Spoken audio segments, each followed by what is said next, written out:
నితిన్, రాజమౌళి గారి cinema సైలో act చేసిన తర్వాత 1 కాదు 2 కాదు 12 ఫ్లాప్స్ కొట్టారు. విక్రమార్కుడు తర్వాత రవితేజకి ఖతర్నాక్ అనే సినిమా ఫ్లాప్ అయింది. ప్రభాస్ కి ఛత్రపతి తర్వాత పౌర్ణమి ఫ్లాప్ అయింది, యోగి ఫ్లాప్ అయింది, మున్నా ఫ్లాప్ అయింది, బాహుబలి తర్వాత రాధేశ్యామ్, సాహో, ఆదిపురుష్ ఫ్లాప్ అయ్యాయి. అదే మగధీర తర్వాత రామ్ చరణ్ కి 10 ఫ్లాప్లు వచ్చాయి. ఈగ తర్వాత నానికి 5 ఫ్లాప్స్ వచ్చాయి. అంతెందుకు, ఎన్టీఆర్ కి స్టూడెంట్ నెంబర్ 1 సినిమా తర్వాత సుబ్బు సినిమా ఫ్లాప్ అయింది.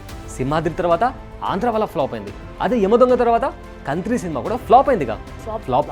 ఫ్లాప్స్ నౌ ఈ ఫినామినన్ ని ద రాజమౌళి కర్స్ అంటున్నారు. But is this exactly a curse or a stupid belief?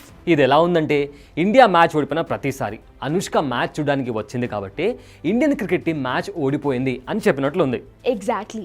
Rajamouli గారితో సినిమా చేసిన తర్వాత ఆ హీరో ఏ డైరెక్టర్తో సినిమా చేస్తున్నారు, సినిమా కథ ఏంటి, డైరెక్టర్ స్టైల్ ఏంటి, ఇలాంటి ఒక 100 ఫ్యాక్టర్స్ మీద సినిమా హిట్ అవుతుందా లేదా అనేది డిపెండ్ అయి ఉంటుంది. దీనికి రాజమౌళి గారికి సంబంధం ఏంటి? ఇదంతా కాదు భయ్య, మనకి ఏం కావాలి? TFI బాగుండాలి. TFI బాగుండాలంటే సినిమా రాజమౌళి గారి సినిమా తర్వాత వచ్చిందా ముందు వచ్చిందా అన్నది కాదు మనం చూడాల్సింది. సినిమా స్టోరీ బాగుందా, ఎంటర్టైనింగ్గా ఉందా లేదా అన్నది చూడాలి.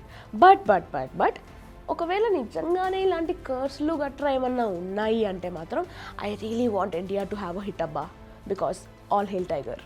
సో కర్సులు భయాలు అన్నీ పక్కన పెట్టి మన ఎన్టీఆర్ని అలానే మన జాను పాపని చూసి బాగా ఎంజాయ్ చేయండి. అండ్ సినిమా ఎలా ఉందో let us know in comment section.